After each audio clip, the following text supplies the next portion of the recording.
Baptisé Volocity, l'engin, à mi-chemin entre le drone et l'hélicoptère, prend son envol au-dessus des pistes de l'aérodrome de Pontoise-Cormeilles.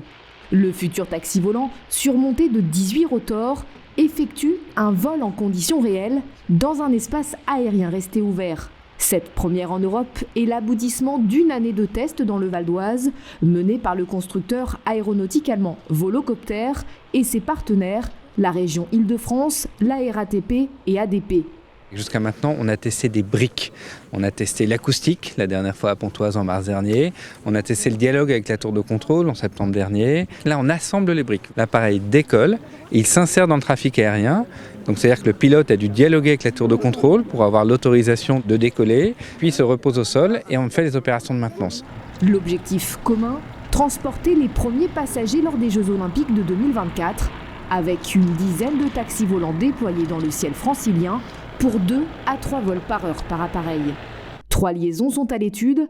La première devrait relier Paris et Versailles, entre l'héliport d'Issy-les-Moulineaux et l'aérodrome de Saint-Cyr-l'École. La seconde connecterait les aéroports Charles de Gaulle et Le Bourget. Enfin, la troisième permettrait de partir de l'un de ces 2 aéroports vers l'est de Paris pour atterrir sur une barge en face de la gare d'Austerlitz. Pour monter à bord d'un Volocity, il faudra d'abord passer par un vertiport, dévoilé lors du vol d'essai. Aujourd'hui, on a un écosystème complet, c'est-à-dire que là, vous voyez ce qui va se passer en 2024. C'est-à-dire, ok, j'arrive dans un vertiport, soit sur un aéroport, soit en centre-ville. Je vais passer dans le terminal, je vais faire mes contrôles de sécurité, je vais attendre mon vol, je vais monter dans la machine, je vais partir tel qu'elle a volé tout à l'heure et je vais me rendre à ma destination. Ce test grandeur nature reste suspendu à l'obtention de la certification de l'Agence européenne de sécurité aérienne. Si feu vert il y a, en 2024, l'appareil 100% électrique ne pourra transporter qu'un seul passager avec un pilote à bord.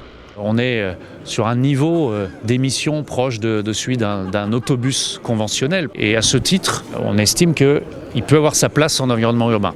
Et là, c'est vraiment l'enjeu pour nous de cette démonstration 2024, d'évaluer l'impact, l'acceptabilité d'un vertiport et des vols en environnement urbain dense. Si l'expérimentation est concluante, des engins autonomes sans pilote pourraient voler à l'horizon 2030. Des modèles plus grands également. Un Volocity 6 places est actuellement testé en Allemagne. Aucun tarif n'est pour l'heure arrêté, mais la volonté est de proposer un prix comparable à une course VTC.